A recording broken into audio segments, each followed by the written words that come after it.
message is spiritual improvement.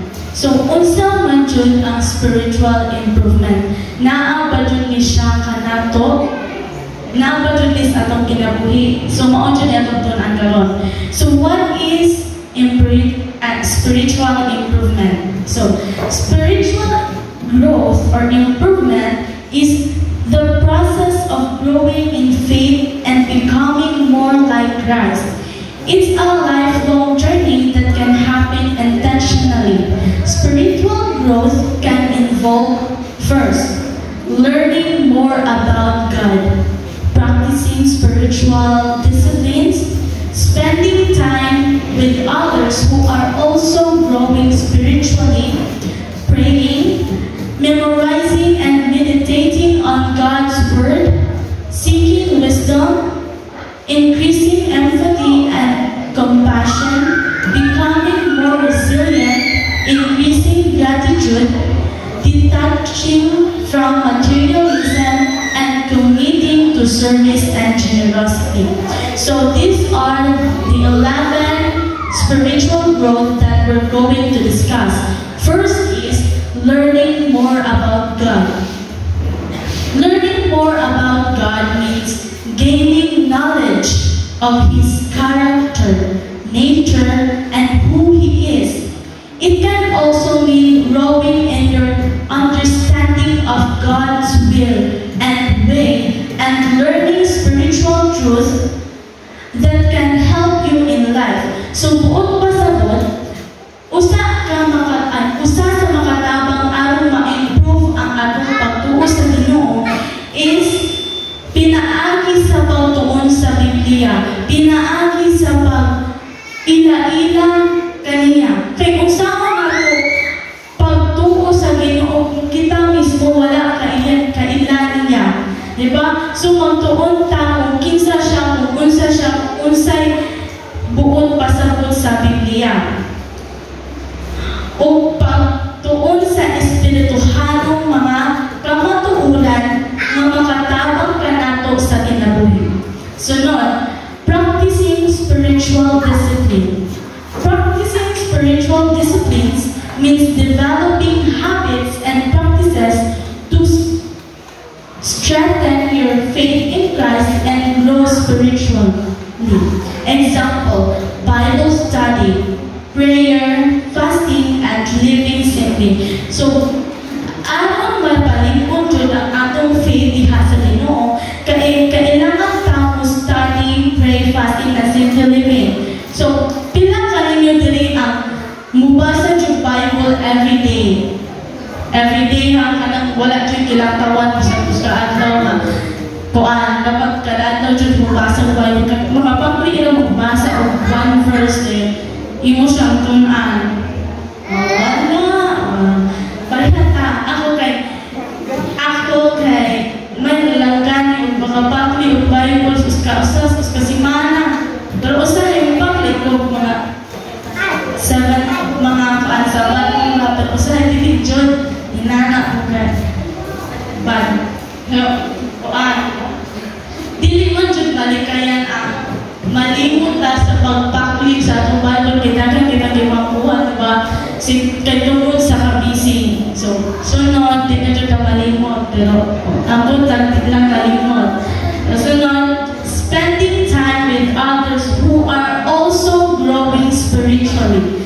So, mga kaisunan, dapat ko di-etang magkuyong-kuyong sa mga tao, kabalo kita sa atong kagalingon na kana siyang tawhana is active sa atong church or kana hatuon sa Ginoo. For example, sa school o sa inyong work, if magkuyong-kuyong ka ng grupuha, ka ng bad na grupo, or ka ng mga, like ilang buwis kay dili maayo, di ba, ma-influence ka nga mausin imong mabuhat, pero if magkuyong-kuyong ka itong mga tao nga, mustadi, ka ng hinhin kaayo, kay ma-influence kung ka nga mustadi, kung kag-apil, kay kanang puro ka kaingon nga nag-study sila, mustadi sa ko, and anak ba ka nang ma-influence ka. So, sama na among church.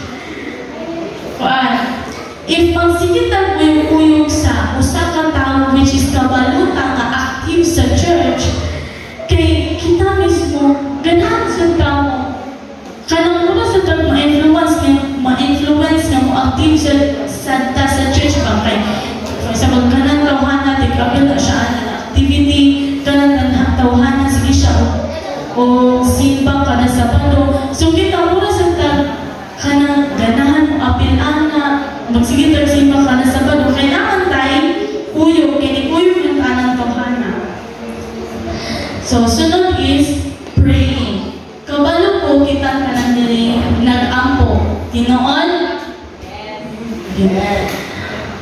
So kita kay ang pag-istorya sa Ginoo matag adlaw o gabi usahay makalimtani sana to ani kay ako magod before mo ato sa school mo pag mumata ko sa buntag is 4 AM man jud pero kay katulugon pa man ko so set mo alarm o 4:20 sunod 4:30 sunod 4:40 at sa alas 5 na lamang usa ka lang ko mo gimong kay hapit naman ko usa na mo gimong ko hapit na oras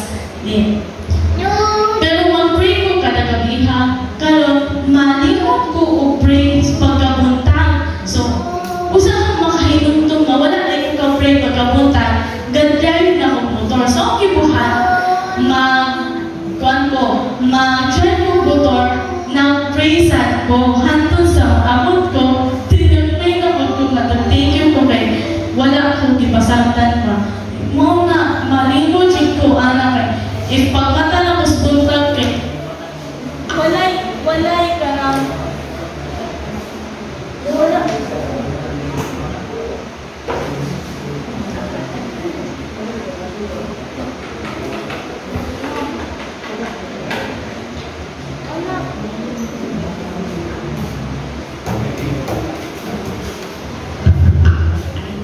so, pagmata ko sa buntag is walay kanang lutaw kayong utok ba kanang wala sa akong buot magbuhat ko sa akong trabaho wala sa akong buot so malimot yun ko og ampo ana pero kabalo ko dinhinga nag-ampo man dyan ko tanan di ba?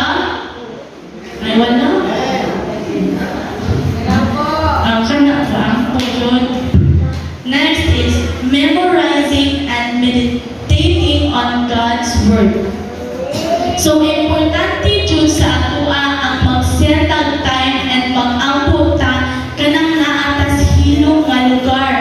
Kanang makarelax tas ato o kanang mapagawas ang atong feelings and emotion. Kanang feel dyan di mo na si Lord ba? Kanang istorya dyan ka. So, dapat dyan pangita tag lugar kung asa makabasatag bisag usa ka verse then imong tunan tas mag-pray ka nga kanang feel dyan mo ang presence ni Lord. Kay lahi mo dagay mo balik yagaw-yagawan ni kuan isa ni kanino palibot mo niya mag-pray ka na samot na katong manitis gamay ka-pray tuhod ka imo talong ka na naminaw ko sa manitis tinoo dili mo ka kanang focus sa inyong prayer. So, dapat ito na sa kuan ng dito ta sa hilong nga lugar, please. Dahil, importante sad nga kada usa ka nato is na dyan tayo gi-memorize nga usa ka Bible verse. Kay, bisag asa ka mo adto bisag wala imong gitala imong Bible, at least naa kay usa ka hinagban nga imong madaladala kay memorize na siya nimo. For example, na is Psalms 23. Kaya ako man dyan, usahay makaulit ko is 6 mga ilog-ilog nga niya. Mahal ko kumuagi ito sa taytayang paangat ito kilid kay kanila ilang imong nga naay Abat? sana yung mga atak ba? So, akong gibuhat, pag muangin na ganito dito sa taytayan, magsilip ko gaya ito sa sige, the Lord is vision, the Lord is vision, hantod, pag wala pa dyan ko lang kami dito, magsilip pa dyan ko balik-balik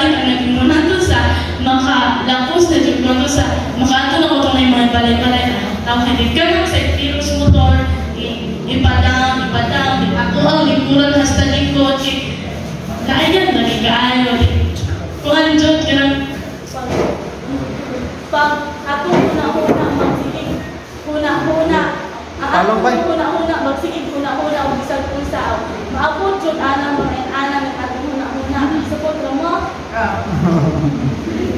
So, dapat jud kanang isa kanato na jud hawid mga tao kanang Bible verse para bisag asa ta mo adto na siya putay kuan Bible verse na memorize. Sunod is seeking wisdom.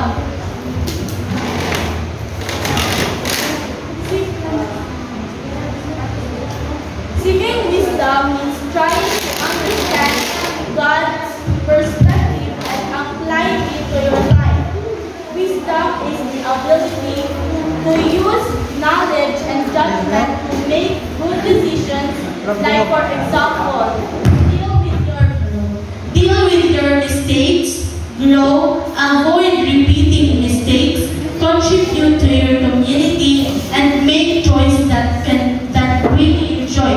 So, naman siya upan sa ka, if makasala, kay wala nila. Like, for example, nakasala ka, pero yung ano na, dili mo himuong nga, ang imong mistake is naka-learn ka. Like,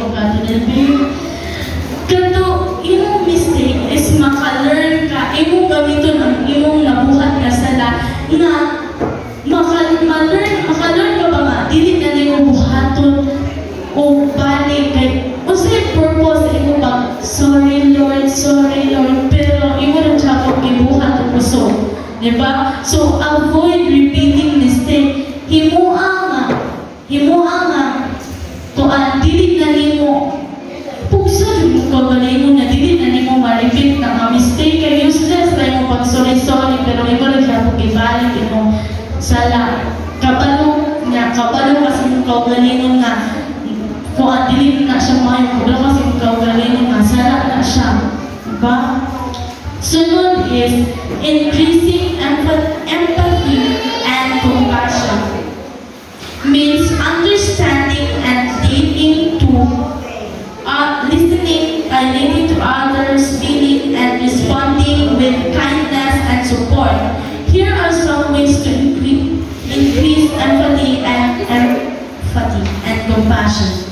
First is listen. Maminaw tas uban nato mga kaigsuonan o sa iyang problema. For example, ikaw active ka sa usa ka church.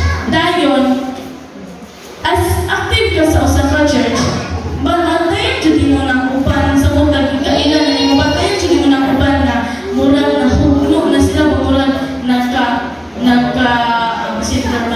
nagkaluya na sila sa pagpuso Ginoo. So, imong buhaton, imong atuon, imong mangutana ka, unsay imong problema sis, unsay problema bro. So, sunod, beware. Dapat sakto jud daw ang iyang sitwasyon. Maminaw ta sa iyang sitwasyon, ato jud sakto mo unsa jud iyang problema and share. Murag atong ibutang atong kaugalingon samtang naminaw ka sa iyang problem, atong ibutang sa atong kaugalingon.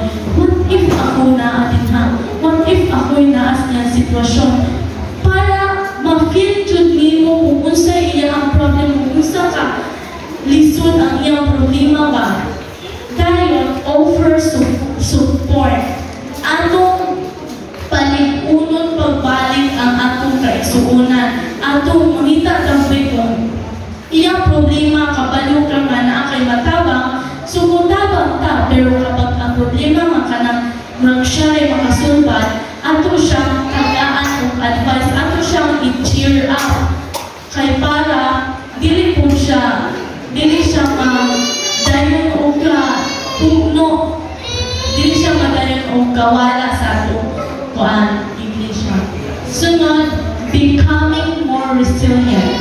This is the ability to maintain a sense of purpose and self through the use of internal and external spiritual resources while facing adversity, stress, and triumph. So, importante jud ang kalig-on tungod kay kini makatabang sa atuang hilamin na kung makaangita ang mga Kristiyanan. Di ba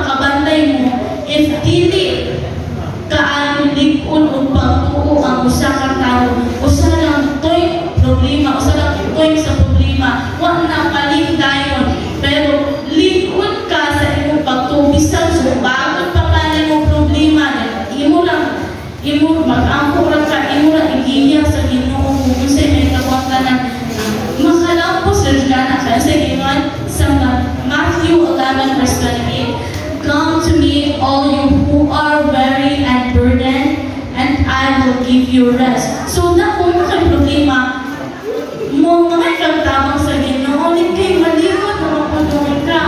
Diba? Uska-sumpag, nalimos mo, uska-sumpag, nalimos problema, paling tayo ka. Dili tayo ka, nasimba, dili na wala na. Human tayo. Sunod is increasing gratitude. Gratitude enables us to see the hand of God guiding our lives. It strengthens our will to keep His commandments. We align our will to our Father's will. It is a small thing to recognize the hand of the Lord in all the blessings we receive.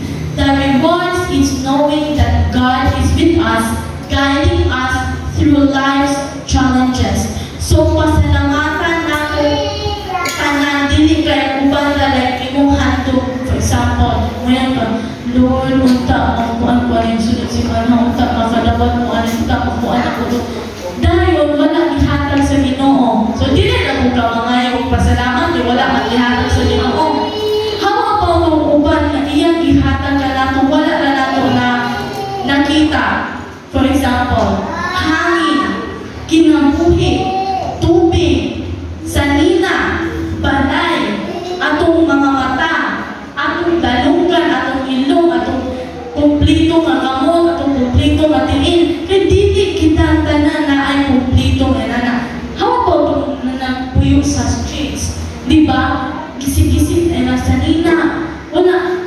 Unay uban, kulangan gamot, nay uban, putulong gamot, nay uban, walay tiin. So, swerte ta kay naat aning mga wana, mga butangan, naat aning mga butangan na wala na ito pero kihatag sa Ginoo. Swerte kay ta aning. So, kaning dapat makabalo sa tanong ngayon pasalamat aning. Kaning mga gagmay na butang na wala na ito hantunga pero kihatag sa Ginoo sa atua. Amen? Amen. Sunod, detaching from materialism. Foster a sense of gratitude for the simple things in life. So, dili tamang daw, be grateful kung unsay na ang kanimo. Dili ka maghantong mas dako pa. Pasalamat ka kay naa ka ng mga butang. Dili kayo maghantong pa ka. Kato ako, dapat ka na ako. Dapat pasalamat ka kay naa ka anak. Kaya dili kita tanan na anak. Pasalamat. Be, kasi term ka na Contented. Contented o be contented kung sinaan mo. So, sunod. And the last but not the least is committing to service and generosity. Means acting with kindness, sharing and celebrating others without expecting anything in return. So, spread ang love and light sa atong mga kauban sa church o sa mga taong naninahanglan. Serve ta sa atong kauban kay ato silang higugma. Serve other because you love them, not to make yourself look good to others or to earn their love. Dili kay para makita sa uban nga inanin ta. Dapat usa nato or kita serve without expecting anything in return. Amen? Amen. So, ako may hatag ninyo ang usa ka verse.